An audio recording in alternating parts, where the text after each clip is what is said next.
Hey, what is going on? You know who it is. You know what it is. All right, you guys, keep game. This is your boy Town Biz. All right, so check this out. As I told you, as I thought, as I suspected, there's not going to be a August 16th fight. Not on a month's notice. I'm sorry. That is just not enough time to put together a press conference, a press tour, tickets, and all this kind of stuff. It just doesn't happen like that. And I kept trying to explain that to people, and they didn't want to listen. There will not be a rematch next month.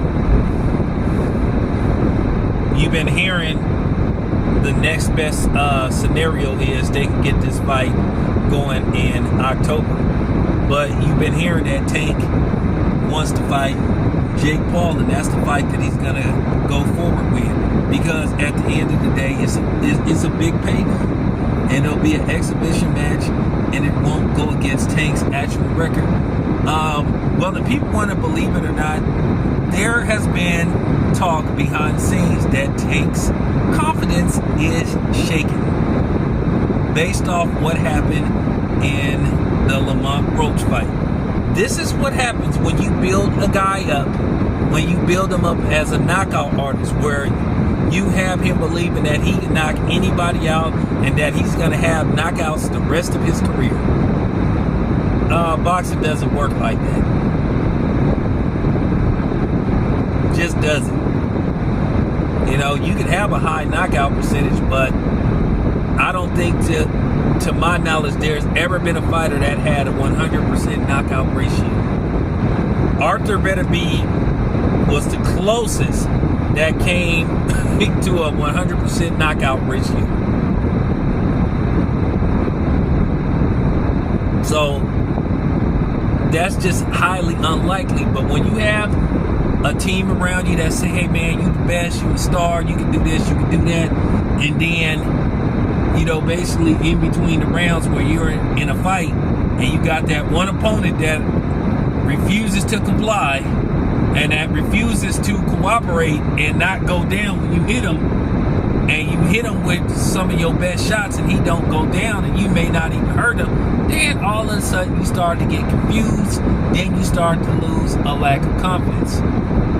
You saw it with Triple G, you saw it with a few other people, you know. And I think what's going on with Tank is that there is a lack of confidence due to the fact that a lot of people thought that Tank lost that fight to Lamont Roach. And that if they had made the right call, Tank would officially have a loss on his record if they had called that knockdown correctly. Had they called it a knockdown, Tank would have lost that fight. And then Tank is going through a lot of shit outside of boxing, unfortunately, which I already talked about that. I'm not going to keep piling on Tank for, you know, his outside discrepancies. That's just something he going to have to figure out, something he going to have to fix. Him, his legal team, and everybody involved. That is something he going to have to deal with. So I kind of understand if he's not focused on a rematch.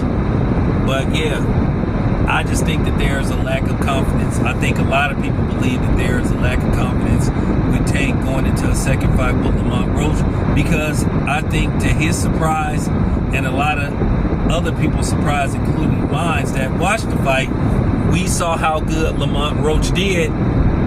And basically Lamont Roach, not only did he gain the respect from a lot of people in boxing, he gained the respect of a lot of fans. He found newfound fame in fans, because a lot of people thought Roach was going to get laid out, including me. So I'm not going to pretend that I knew Roach was going to, like, beat Tank. I thought this was going to be a typical Tank fight, where I've criticized Tank for his opponent selection. So now what's going on with Lamont Roach? Now Lamont Roach is seeking a new opponent. There are some options out there for him, but, you know, Tank is the most noticeable fight and probably his biggest payday out there, with the exception of another boxer, which I'm gonna talk about that probably in the next video. But I think right now, as we speak, I just think there is a lack of confidence in Tank. Whether he wants you to know it or not, I think he is lacking confidence going into a second fight with Lamont Roach. And based off his behavior from the first fight, talking about, hey man, I got some hair in my eye and all that crazy shit, I'm like, man, come on, man. And then he basically threw his hairdresser under the bus, which she basically debunked Tank's flat out lie about he just was hurt. And that was just basically it. He was temporarily hurt, and, you know, he was getting overwhelmed, and that should have counted as a knockdown. And he lucky he didn't get disqualified, because he could have been disqualified.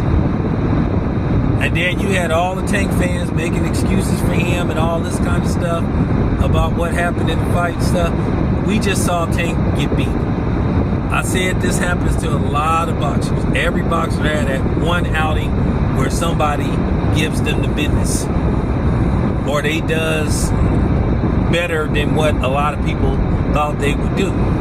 And that's gonna happen, and that's gonna happen with every fighter eventually. Everybody's gonna have a bad outing. Everybody's gonna have that one fight where their fans, or certain fans, are gonna believe that the decision should have went to the other guy. You saw it with all the all-time greats. So that's just real talk. It's gonna happen eventually to everybody for the most part.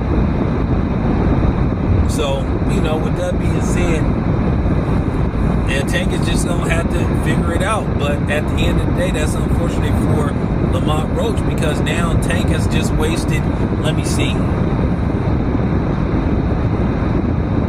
basically Tank has just wasted, 4 months of Lamont Roach's career.